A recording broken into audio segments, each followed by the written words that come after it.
Hey Fox, hello and welcome to this YouTube channel. In this video, I'm gonna teach you a very useful guide on how to unlock unlogged in as the built-in administrator in your Windows 11 PC or laptop. So without any further ado, let's begin. Firstly, you need to proceed at the bottom search bar and type for CMD.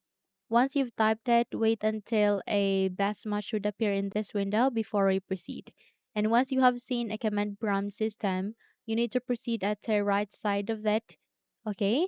And wait until an option called Run as Administrator would appear. And once it's here, please tap on it.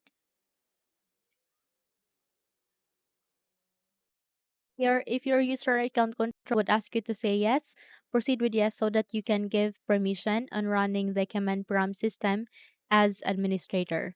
So once you have bring up this block window, please proceed on the description box below. You would be able to see a command text being pasted here. Okay, just have to copy all of the command text. So the first command text that you need to type is net space user. So please click on it.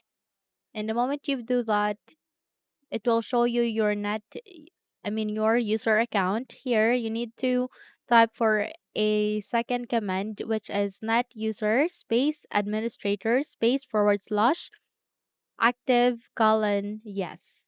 Control C to copy and paste it here. So Control V to paste. And once the command completed successfully, please proceed on typing this one, net space user administrator space asterisk. Type it here, click on enter. Once you're done, close all of these windows. Okay.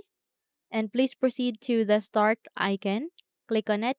Go with your power menu options. Okay. And here, all you need to do is you need to restart the computer. Okay?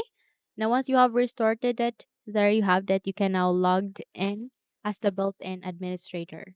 Now, if you think this video helped you a lot, then please don't forget to subscribe, hit the like button as well as the bell icon to be updated for more tutorials like this. Thank you for watching this video and have a good day.